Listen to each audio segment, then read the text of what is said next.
be forced to do so. Thanks, Senator Walsh. Yes, please. Okay, Deputy by Barrett.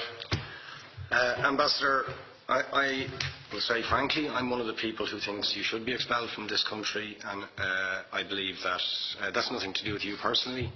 It's to do with the policies of your state. And I think, along with Desmond Tutu, that the time for treating you as a normal state is over, because you're not behaving as a normal state. And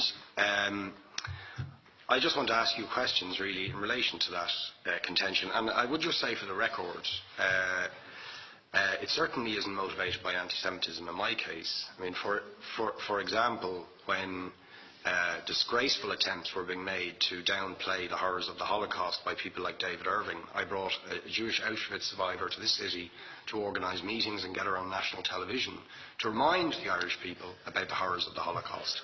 And I would do so again if anybody tried to downplay the horrors of what were done to the Jewish people. But it is precisely because I'm opposed to racism that I oppose what your state is doing and what it stands for. So I just want to ask you a few questions in relation to that. And I should also say, by the way, I lived for a year on Moshav Neot Hakikar in the Dead Sea in 1987, 2 weeks before the first Intifada broke out. That leads me to my first question. You have tried to cover over what you have done, the killings of innocent people in Gaza on 3 separate occasions over recent years, the seizure of Palestinian land and so on, by attacking Hamas. Now, why don't you just admit that Hamas didn't exist when the first Intifada took place? They didn't set up an armed wing until the early 1990s. And that there was a reason that PLO were in Tunis at the time, exiled, effectively not present. But the ordinary Palestinians rose up because you denied them basic rights. I lived there. It was apartheid. It was racism. It was endemic. It was rotten.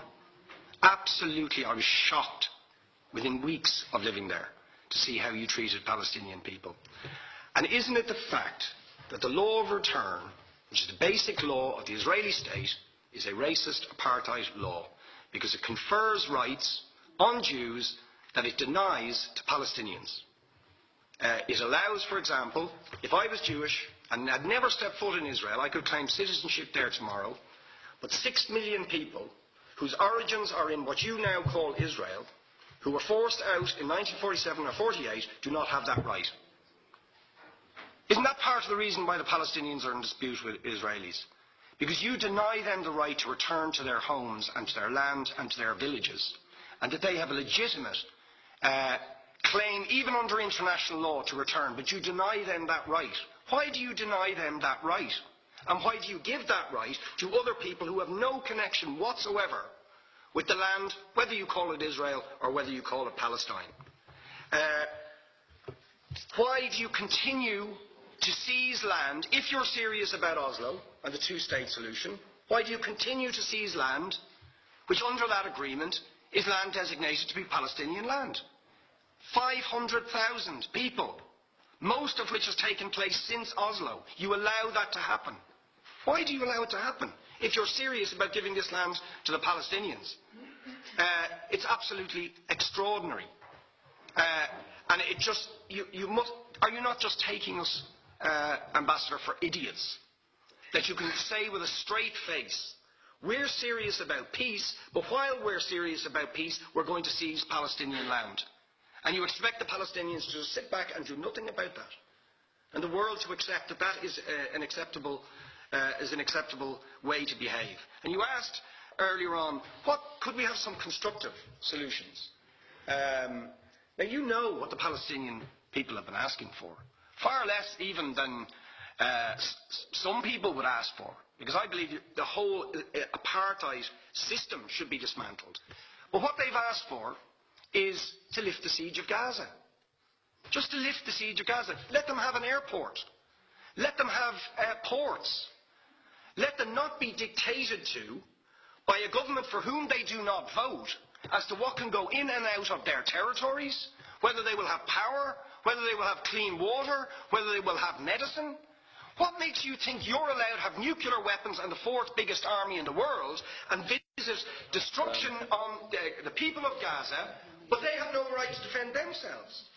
They have no territorial sovereignty over that land. Would you ask questions, please? How do you justify that? Yeah. All right. How do you justify those double standards?